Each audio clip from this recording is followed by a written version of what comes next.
Bienvenidos a este tiempo devocional, Cita con Jesús, un espacio diseñado para aquellos que desean iniciar cada día de la mano de Papá Dios. Dirigen pastores Luis Eduardo Álvarez y Amparo Ramos.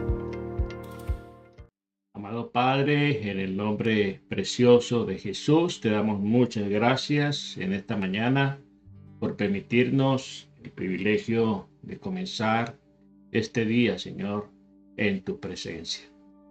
Gracias, Dios, por las voces de todos aquellos que cada día, Señor, se unen a nuestra voz, con el único propósito de empezar el día, Señor, con la persona más maravillosa. Gracias, Dios. Gracias porque comenzamos este día en la dulce compañía del Padre, del Hijo, del Espíritu Santo. Gracias porque nos rendimos en esta mañana, Señor, nuestras vidas como sacrificio vivo, santo y agradable a ti, Señor, que es nuestra ofrenda, que es nuestro culto, oh Dios del cielo, para ti, Señor. Gracias, Dios, por un día más que nos regalas. Gracias porque estamos llegando al final de una semana más, Señor, oh Dios del cielo. Un día más, bendito Señor, es una bendición, Señor, porque podemos disfrutar de tu amor, podemos disfrutar de tus preciosas misericordias, Señor, que se renuevan de día en día, Señor. Yo te alabo y te bendigo. Te doy gracias, Señor, por las vidas de todos aquellos que cada día, Señor, se levantan, oh Dios del cielo, comenzando el día, Señor, en tu presencia. Apartan este tiempo, Señor, para estar contigo, Señor, para tener comunión contigo, para escuchar tu voz, Señor, oh Dios del cielo, para deleitarse, Señor, en tu palabra, Señor.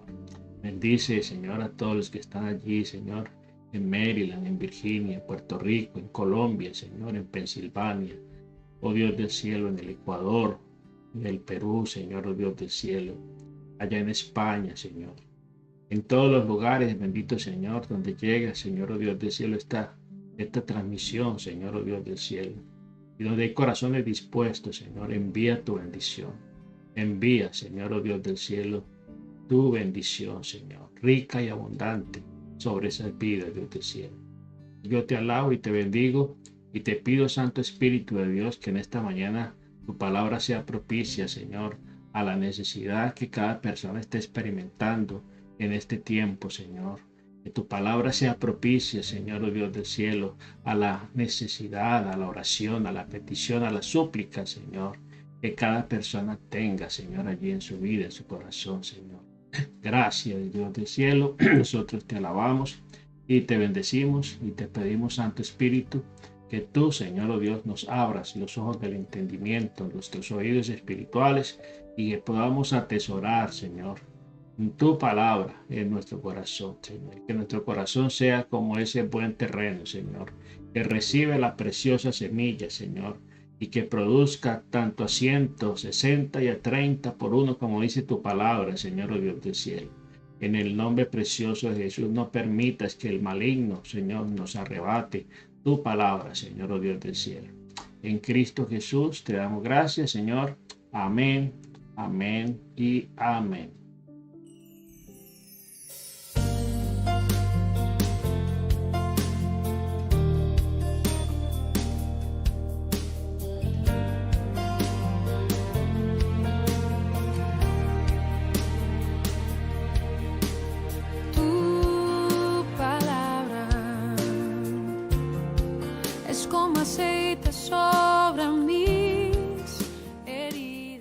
Bueno, familia, pero muy buenos días para todos y cada uno de ustedes. En esta mañana pues les saludamos con mucho cariño desde la ciudad de Atlanta, en el estado de Georgia.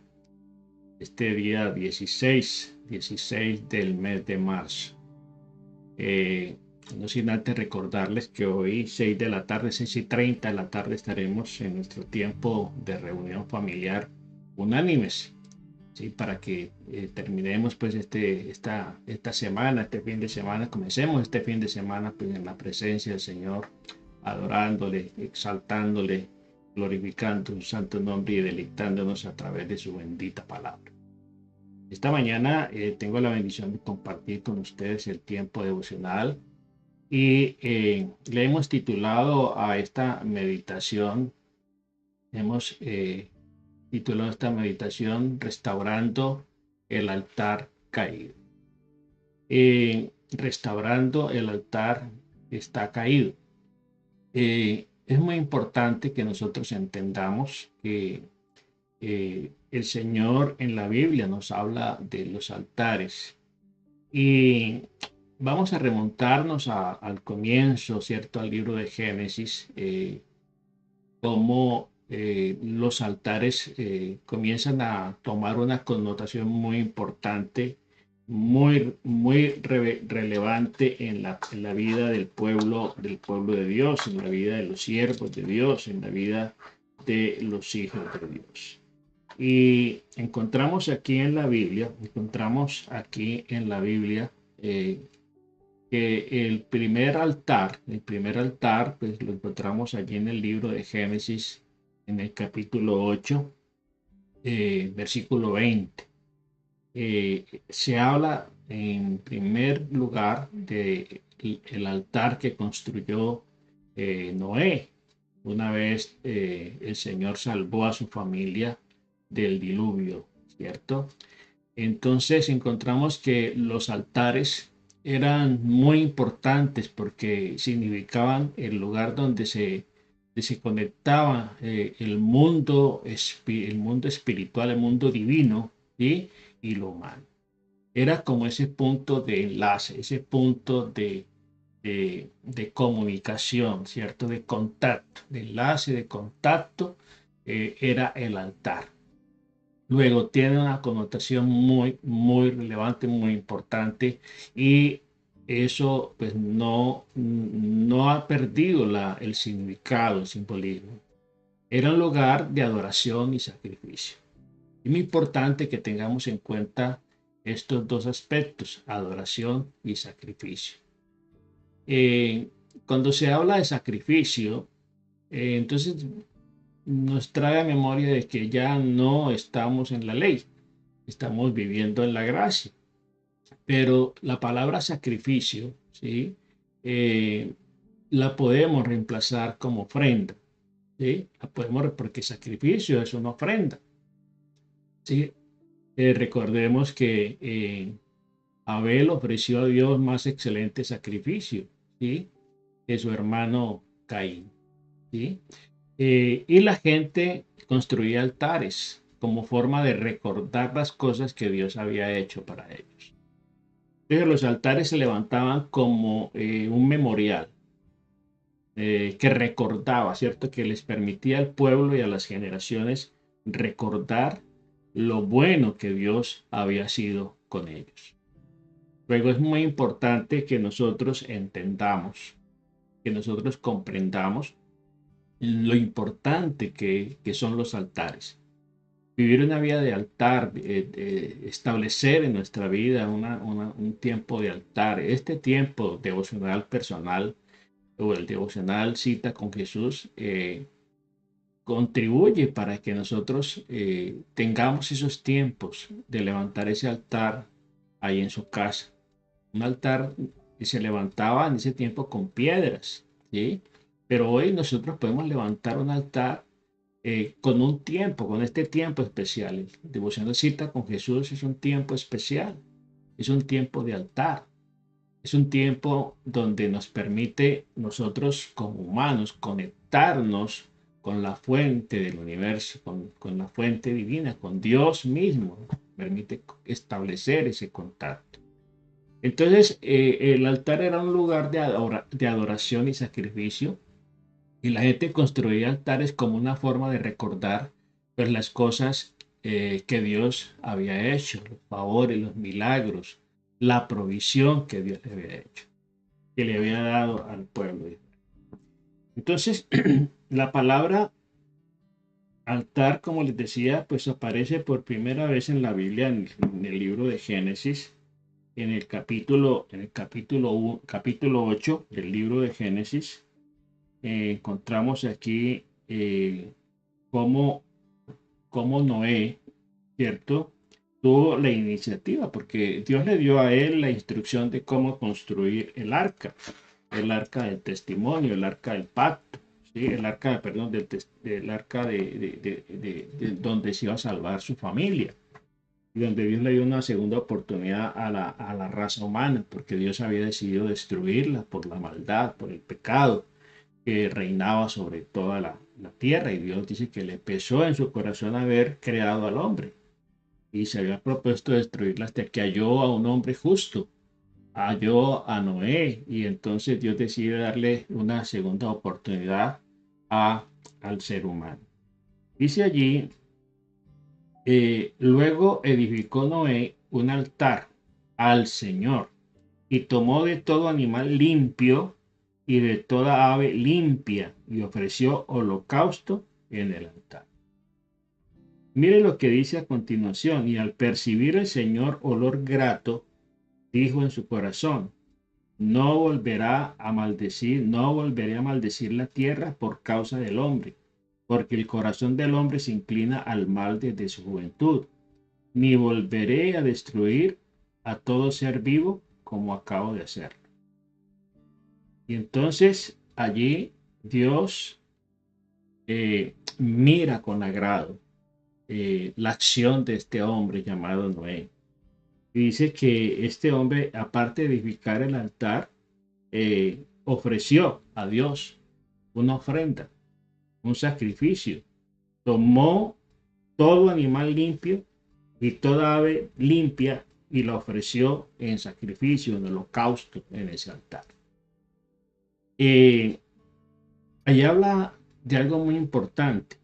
Cuando se habla de ofrenda, en la primera vez lo encontramos en el mismo libro de Génesis, cuando los hijos de Adán y Eva, los primeros hijos de Adán y Eva, que fueron Caín y Abel, los dos ofrecieron, ¿cierto? Ofrecieron a Dios eh, una ofrenda, ¿cierto? Pero dice la Biblia que Dios miró con agrado a Abel y a su ofrenda, más no a Caín. Entonces dice allí la palabra del Señor que Abel ofreció un excelente sacrificio. Y vemos que de todos los animales que había en el arca, tanto había animales puros como impuros, ¿sí? Animales que no se podían comer. Ya desde ese momento, ya el hombre percibía, ya el hombre había recibido, así como Noé recibió la revelación de parte de Dios para construir el arca, pues también había recibido la revelación por parte del Espíritu de qué animales realmente podía sacrificar a Dios y qué animales no podía sacrificar a, a Dios. Y entonces dice que él ofreció a Dios de todos los animales limpios, de las aves limpias. Y entonces resulta de que Dios miró con agrado. Dice que ese sacrificio, esa ofrenda, subió delante de Dios como olor fragante. E inmediatamente Dios establece un nuevo pacto, ¿cierto? Recordemos el arco iris, que el arco iris salió como una señal de la misericordia, del pacto de Dios con la humanidad, de que no la volvería a destruir a través de un diluvio. Ese arco iris no significa otra cosa, como hoy pues quieren muchos usar, digamos, esta hermosa figura del arco iris para identificar sus tendencias, sus inclinaciones, sus ideologías. ¿Sí? Así opera el enemigo. El enemigo siempre quiere tomar la creación de Dios para torcer, ¿cierto?, la mente, y para torcer las cosas, y para engañar, y para hacer caer al hombre, como lo vemos en estos tiempos. Entonces, este altar, esta vida de altar, ha venido deteriorándose, ¿sí? Deteriorándose. Recordemos que el mismo rey David levantó un altar, levantó una adoración. La adoración en el tiempo de David se hizo muy, muy presente en el culto del pueblo de Israel. Y por eso David, siendo un hombre de Dios, un rey, fue llamado detrás de un rebaño, le dio una preponderancia muy, muy grande a la música, a la adoración, a la alabanza. Y por eso a David se le llama el dulce cantor de Israel. Y ese tabernáculo, ese altar de alabanza y adoración constante que David había levantado, pues en el correr del tiempo fue derribado, ¿sí? Y entonces aquí en el libro de Hechos surge una promesa, ¿sí? Una promesa de parte de Dios. Y vemos aquí cómo eh, en el libro de los Hechos, en el capítulo 15 del libro de los Hechos, capítulo 15, en el versículo, en el versículo 16, nos habla aquí la palabra del Señor. Después de esto, volveré a reedificar el tabernáculo caído o el altar caído de David. Repararé sus ruinas y lo volveré a levantar para que el resto de los hombres busquen al Señor y todos los gentiles sobre los cuales es invocado mi nombre. Así dice el Señor, que hace conocer esto, todo esto desde tiempos antiguos. Esto hace alusión o referencia a, al discurso, digámoslo así, de Pablo ante este concilio de Jerusalén, ¿sí? Y aquí cita realmente esta profecía. Esta es una profecía. Después de esto, volveré a reedificar. Hoy estamos hablando de restaurar. Restaurar es reedificar algo que está caído, algo que ha sido arruinado por el paso del tiempo, por el mal uso, por el abandono, ¿sí? Entonces, se va a restaurar el altar, ¿sí? Se va a restaurar el altar para los profetas, para el hombre, ¿cierto? El altar del hombre como tal. Eh, Se va a restaurar el altar ¿para qué? Para aquel que tiene en su corazón ofrendar, dar al Señor, ¿sí?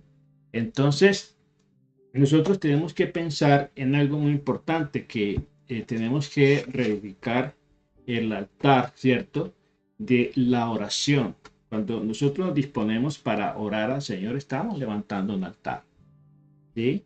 Cuando nos disponemos a alabar a Dios, cuando nos disponemos a adorar a Dios, estamos levantando un altar. Estamos levantando un altar. Y cuando ofrendamos, cuando entregamos al Señor, le devolvemos al Señor de lo que Él nos ha dado, de la gratitud que hay en nuestro corazón, apartamos, ¿cierto? De todo lo que Él nos ha dado una parte para honrar al Señor. No porque el Señor lo necesite, sino porque es una muestra de gratitud, ¿cierto? Entonces, el altar, tanto el altar como la ofrenda, son puntos de contacto que tenemos nosotros, los seres humanos, con Dios, con el cielo, ¿sí?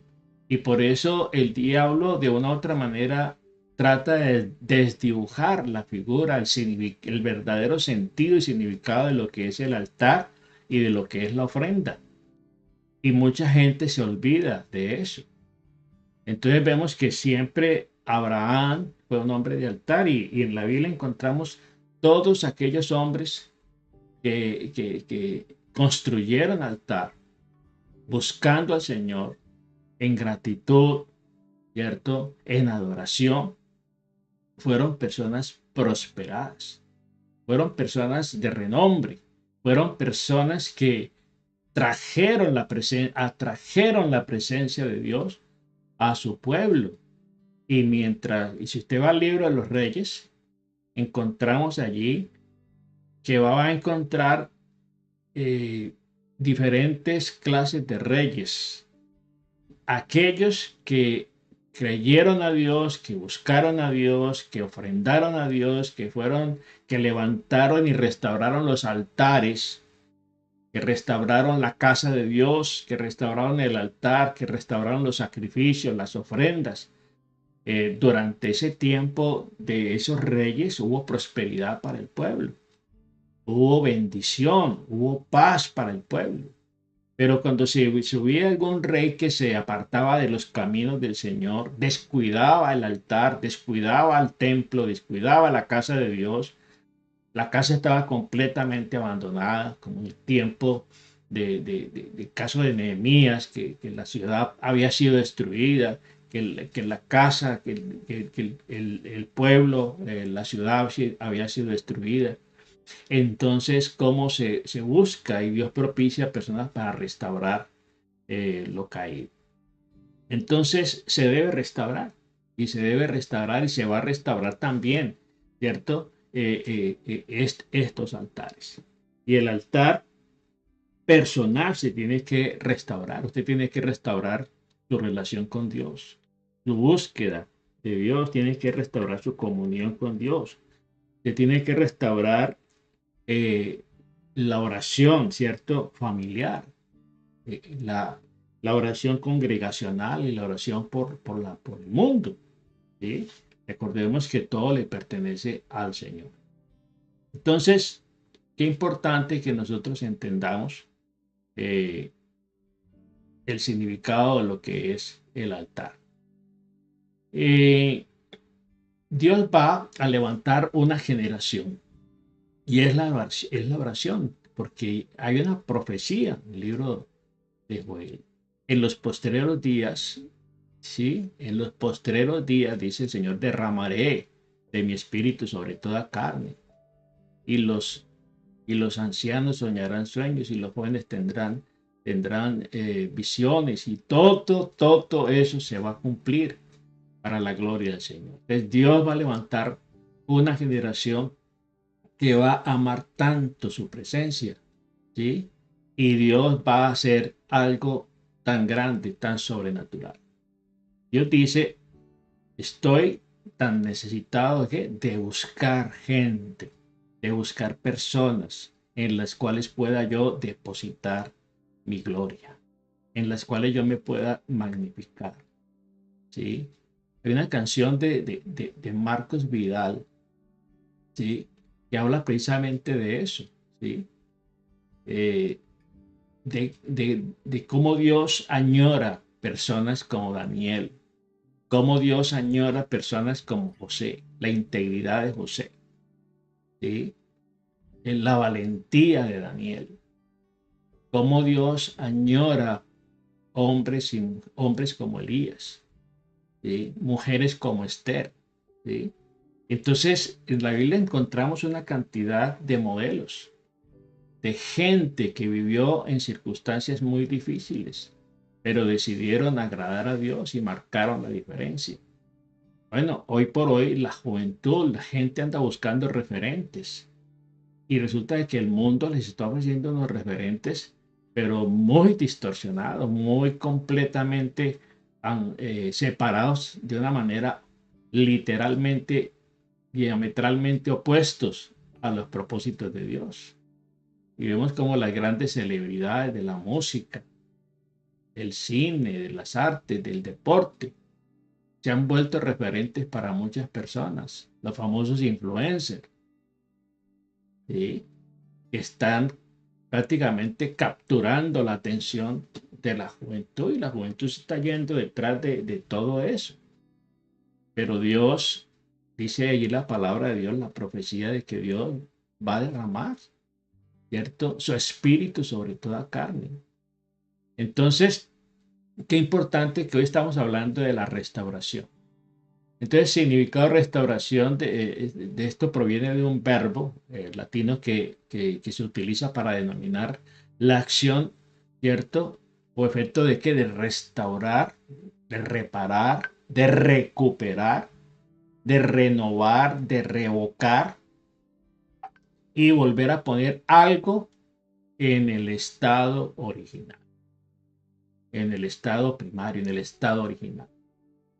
De eso se trata, ¿sí? Cuando Dios comienza y Dios obra en nosotros a través de su Hijo, a través de Jesucristo, a través de la obra del Espíritu Santo en nuestra vida, Él quiere llevarnos a ese diseño original con el cual Él nos creó.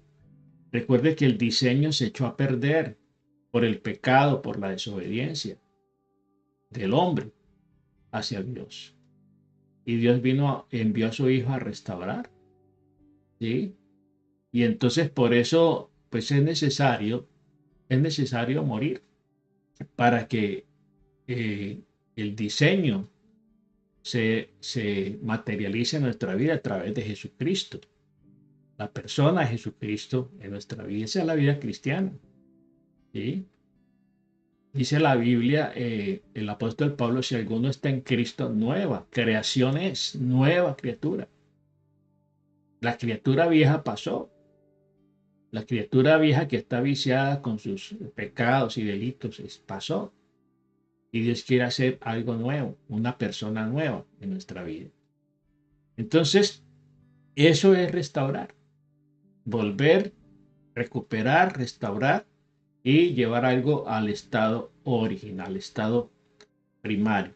En Isaías capítulo 38, Isaías capítulo 38, nos dice aquí la palabra del Señor, Isaías 38, 18. Dice, pues, el Seol no te expresará gratitud, ni la muerte te alabará. Los que descienden a la fosa no pueden esperar tu fidelidad. Aquí esta es una expresión del profeta, ¿cierto? Hacia Dios, de cómo los muertos no pueden alabar al Señor. Los muertos no pueden adorar al Señor, ¿sí? No te pueden expresar gratitud, ni la muerte te puede alabar, ¿sí?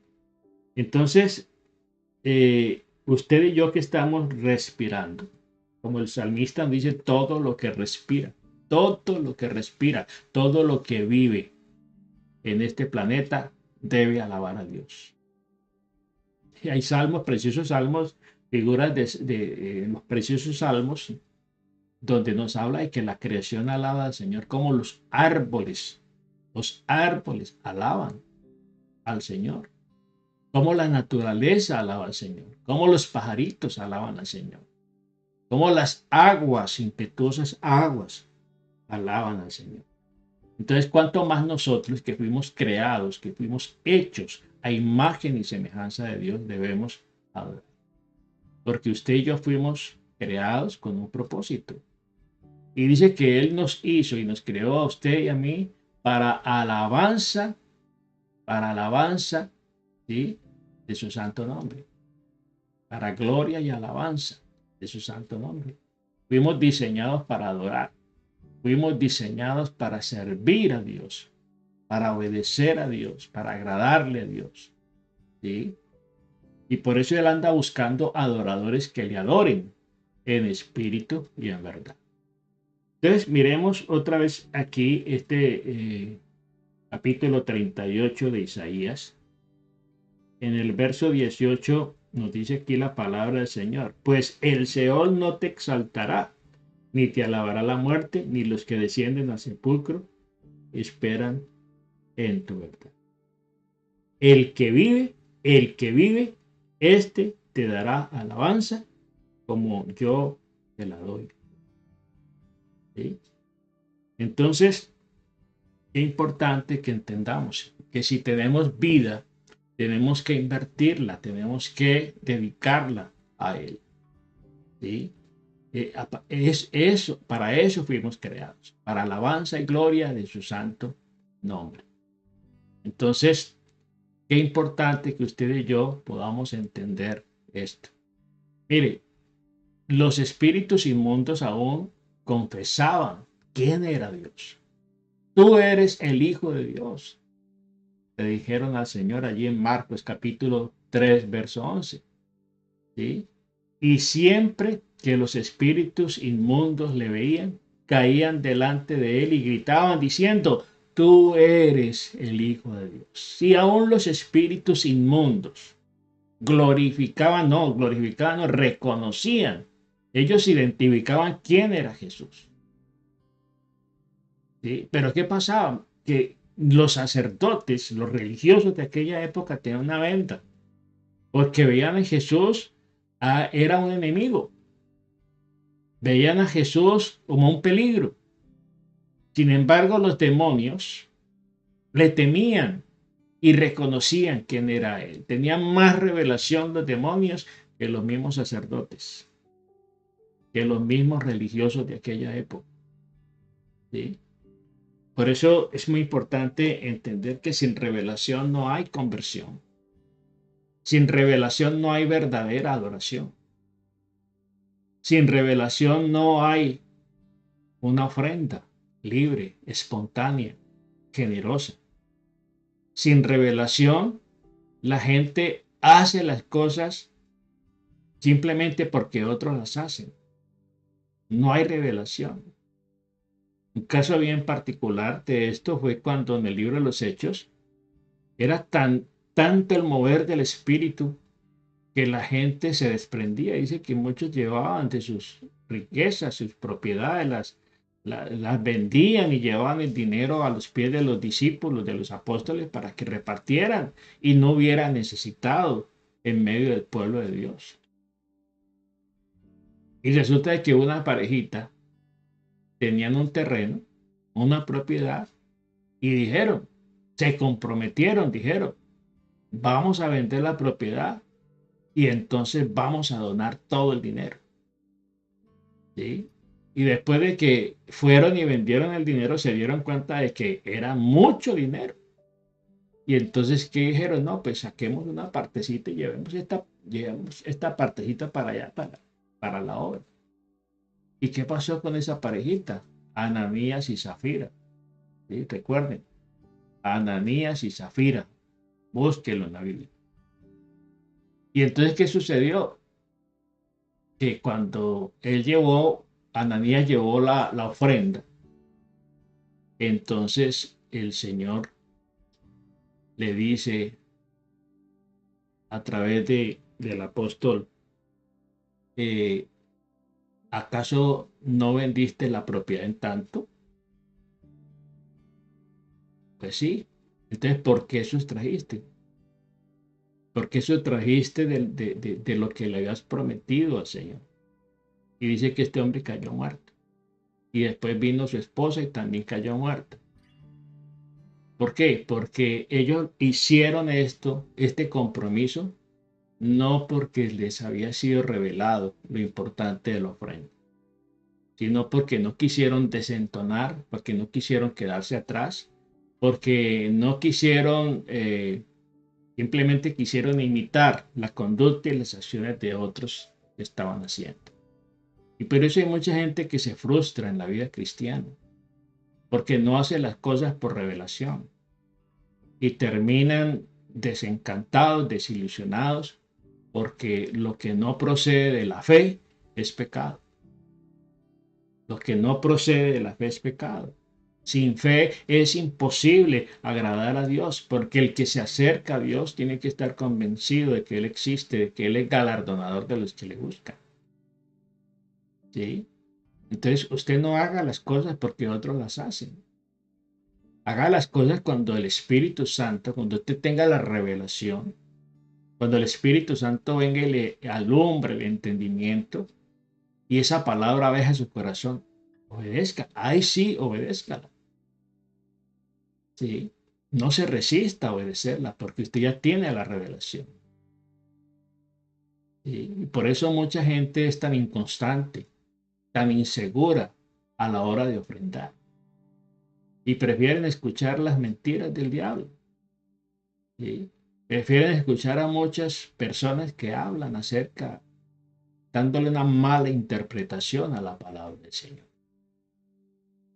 Entonces, muchas veces por comodidad y por conveniencia, preferimos escuchar esas voces que lo que dice el Espíritu Santo a través de su palabra. Y terminamos robando a Dios, como dice la Escritura. Robará el hombre a Dios. ¿Sí? Ahí en Malaquías, ¿robará el hombre a Dios? Pues sí, ustedes me han robado. ¿Y en qué te hemos robado? Decía el pueblo. Bueno, en mis ofrendas y en los diezmos me habéis robado. ¿Sí? Entonces, es muy importante que nosotros entendamos, ¿cierto? que aún los espíritus inmundos tenían esa revelación y por eso reconocían a Jesús como el Hijo de Dios. Entonces, ellos nunca podrán adorar, pero sí declararon quién era Él. Usted y yo fuimos diseñados para adorar. Recordemos a Tomás. Tomás, el incrédulo. Si no veo, si no meto mi mano en sus heridas, no creeré. Y se le presenta al Señor y le dice, Señor, mete aquí tu dedo, mete aquí tu mano. Y entonces inmediatamente creyó. Y que dijo, Señor mío y Dios mío. En ese momento, mire, necesitó ver para creer. El Señor le pregunta a los discípulos, ¿quién dice la gente que soy yo? Ah, pues uno dice que tú eres Elías, otro dice que eres un profeta. Entonces, si le dije, bueno, ahora ustedes, ¿quién dicen quién soy yo? ¿Quién dice que soy yo? Necesito la opinión de ustedes. Y se levanta Pedro y dice, tú eres el Cristo, el Hijo del Dios viviente. En ese momento, mire, al único que le llegó la revelación fue Pedro. ¿Sí? Los demás habían caminado con Dios, igual que Pedro, 3 años, más de 3 años. Y allí le llegó la revelación a Pedro. ¿Sí? Entonces, muy importante que usted y yo tengamos en cuenta la adoración. No se puede adorar a Dios si Dios no nos ha sido revelado. No podemos amar a Dios si no nos ha sido revelado que Él es Dios, que Él es nuestro Padre. Necesitamos la revelación. No hay genuina conversión si no hay revelación. Cada adorador debe ¿qué? De procurar el cumplir 3 aspectos que son muy importantes: restaurar, reparar y levantar. ¿Sí? Restaurar, reparar y levantar. Eso es lo que hicieron con los altares que habían sido arruinados, que habían sido descuidados. Restauraron, repararon y levantaron. ¿Sí? Entonces vemos allí que en el libro de los reyes que hicieron lo recto delante de Dios siempre cumplieron estos 3 aspectos, 3 facetas, 3 etapas del proceso de restauración. ¿Sí? Y de esa manera trajeron gran bendición y gran prosperidad a su pueblo. Trajeron paz, trajeron bienestar, trajeron gozo en medio del pueblo. Entonces queremos que Dios cumpla, muchas veces queremos que Dios cumpla nuestros sueños. ¿Sí? Y resulta de que yo no estoy para que se cumplan los sueños de Dios. ¿Sí? Queremos que Dios cumpla nuestros sueños, pero no estamos dispuestos a luchar, a trabajar para que los sueños de Dios y los deseos de Dios se cumplan en nuestra vida y a través de nuestra vida. Por eso el apóstol Pablo nos habla acerca de que usted y yo debemos ser esclavos de Dios. Dice que somos esclavos a quien amamos, de quien nos sometemos. Y estamos llamados a someternos a aquel que nos pone un yugo, que nos pone una pistola, ¿sí? Y le estamos obedeciendo a esa persona, pero no por amor, sino por miedo, por temor. Pero nosotros debemos ser esclavos de Dios por amor. Romanos capítulo 6, verso 16 dice, ustedes saben muy bien que si se entregan como esclavos a un amo para obedecerlo, entonces son esclavos de ese amo a quien obedecen. Y esto es así, tanto si obedecen al pecado, lo cual lleva a la muerte, como si obedecen a Dios para vivir en justicia. Hay 2 amos en el mundo. Está Dios y está el enemigo. ¿Sí? Y Dios nos pone siempre en esa disyuntiva, en esa bifurcación de la vida. He puesto delante de ustedes la vida y la muerte, la maldición y la bendición. Y Dios dice, escojan pues que la vida, para que vivan ustedes y su descendencia para siempre. Entonces dice aquí el apóstol Pablo, cómo lo describe. ¿Sí? Somos esclavos de aquel a quien nos sometemos. Si nos sometemos a Dios, dice, si nos sometemos a Dios y obedecemos a Dios, pues tendremos vida. ¿Sí? Tendremos vida, podemos vivir en la justicia. Pero si nos sometemos al pecado, seremos esclavos. ¿Sí? Seremos esclavos del pecado. Entonces, recordemos que el Señor ha prometido bendiciones. En San Juan 15, en San Juan 14:2 dice, en la casa de mi Padre hay muchas moradas.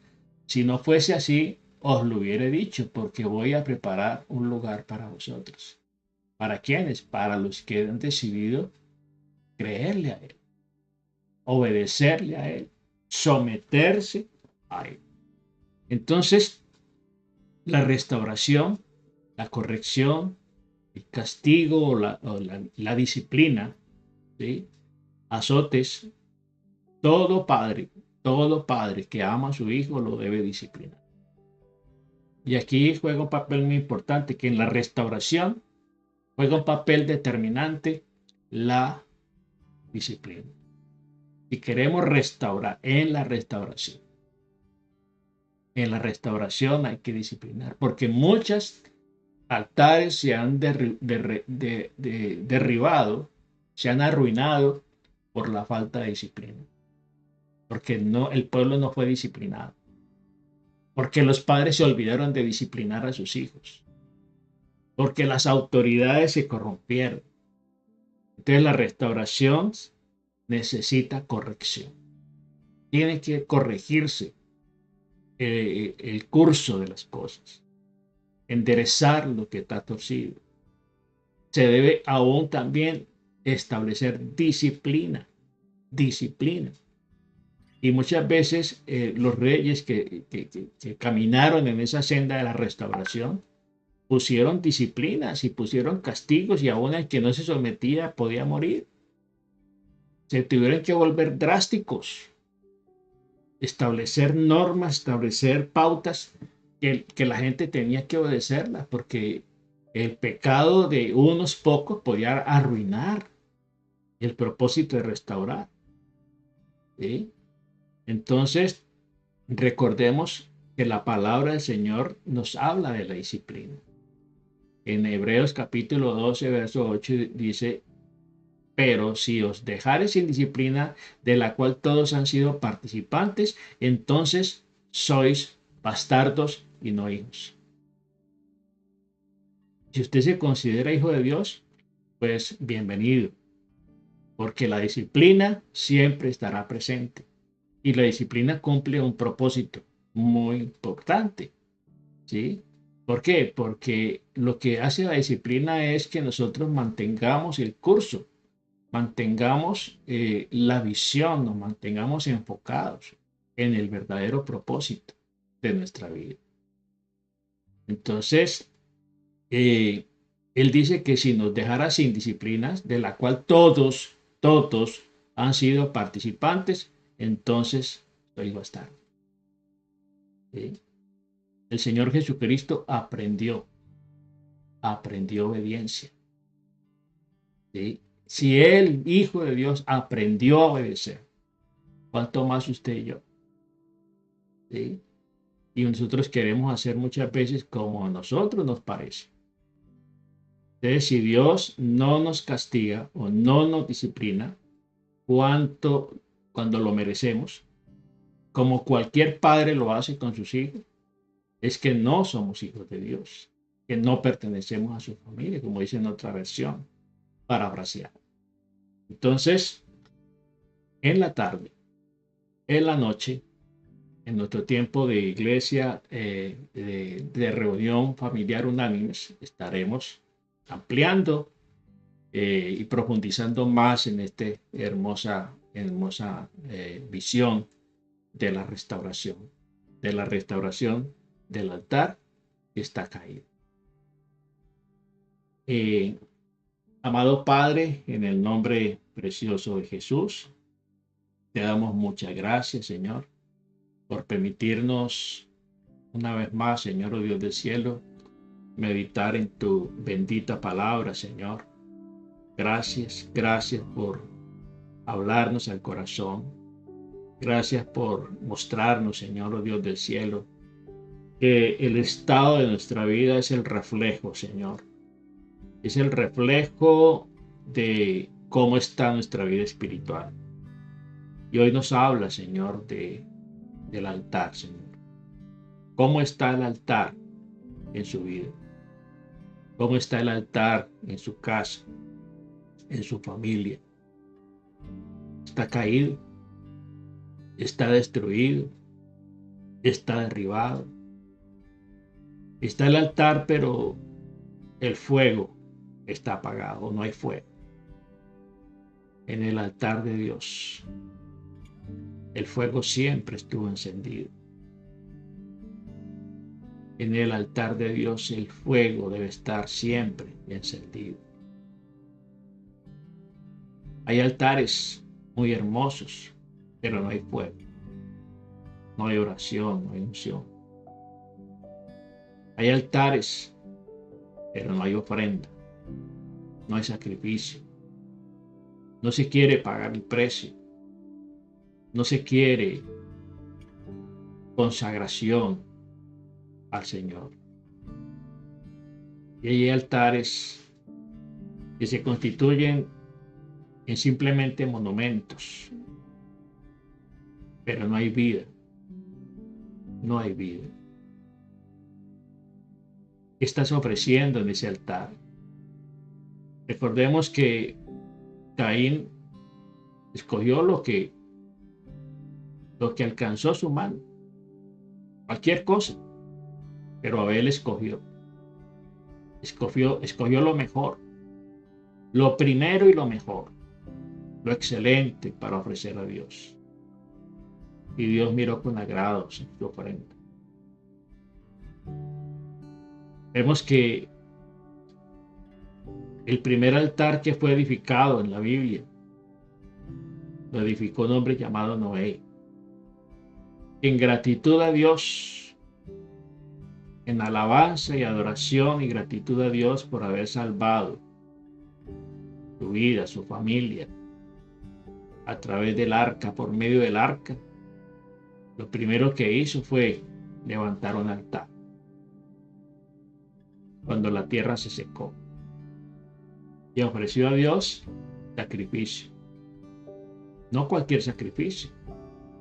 Escogió animales limpios, aves limpias. Eso habla de la integridad, de la pureza del corazón. Porque a Dios no le podemos ofrecer lo dañado, lo cojo, lo tuerto, lo descompuesto, lo que ya está a punto de arruinarse. A Dios hay que ofrecerle lo primero y lo mejor, porque Él es el primero. Porque Él tiene la preeminencia. Y la mejor ofrenda y la primera ofrenda que debemos ofrecerle al Señor es nuestra propia vida. El apóstol Pablo nos dice en Romanos 12. Así que, hermanos, por la misericordia de Dios, os ruego que presentéis vuestros cuerpos en sacrificio vivo, santo y agradable a Dios, que es el culto, es la ofrenda racional, la ofrenda sabia, inteligente que podemos ofrecerle a Dios. Gracias te damos, bendito Dios del cielo, por exhortarnos en esta mañana a levantar, a reedificar, Señor, oh Dios del cielo, el altar, Señor, en nuestra vida. Gracias, Dios. Gracias, Señor, Dios del cielo, por tu inmenso amor y por tu gran misericordia. Queremos restaurar, reparar y levantar, Señor, oh Dios del cielo, nuestra vida de oración. Queremos restaurar, Señor, reparar y levantar nuestra ofrenda, Señor, a ti. Nuestro servicio a ti, Señor, oh Dios del cielo. La evangelización, Señor. El hablar y el comunicar tu palabra a otras personas que necesitan de la salvación, Señor. Gracias te damos, Dios del cielo, en esta mañana. Continúa con nosotros el resto de este día. Te lo pedimos en el nombre precioso de Cristo Jesús. Amén y amén. No sin antes recordarles, familia, el webinar que las damas, mi esposa va a estar con todas las damas, con todas las misioneras y pastoras de nuestra familia Senti City a nivel global. Mañana a partir de las 8 de la mañana tendrán un webinar a través de Zoom, a través de la plataforma Zoom. Las que ya se inscribieron van a recibir su link para que se puedan conectar mañana en ese espacio en la mañana, 8:30 de la mañana, hora de Miami, en el webinar que ellas estarán presentando en honor a todas las mujeres, celebrando pues el Día Internacional de la Mujer que se conmemoró hace algunos días, el 8 de mayo, el 8 de marzo. Así que invitadas cordialmente todas las damas, todas las mujeres, pase la voz para que se conecten a este tiempo especial. Y recordarles también nuestro campamento de familias en libertad para adorar, del 2 al 5 de mayo en la Florida, en el Lake Placid de la Florida. Entonces, aquí les dejo con esta cordial invitación y nos vemos 6:30 de la tarde, en nuestro tiempo de reunión familiar. Bendiciones para todos y feliz día. Hola, este día es muy especial porque le estoy haciendo una invitación a cada una de ustedes mujeres que hoy están recibiéndola. Y es un webinar el 17 de marzo para celebrar el Día Internacional de la Mujer. Así que no te lo puedes perder. Vamos a tratar temas interesantes como es conociendo nuestra verdadera identidad. Tú y yo tenemos una identidad que nos ha dado Dios y vamos a desnudarnos. Desnúdate para ese día. Las inscripciones ya están abiertas. Tienes que inscribirte porque los cupos son limitados. A senticitydamasglobal@gmail.com. Apunta donde te vas a inscribir y allí vas a colocar todos los datos que allí se te piden. Por favor, no te lo puedes perder. Marzo 17, 8:30 de la mañana por celebrar el Día Internacional de la Mujer. Mujer, desnúdate.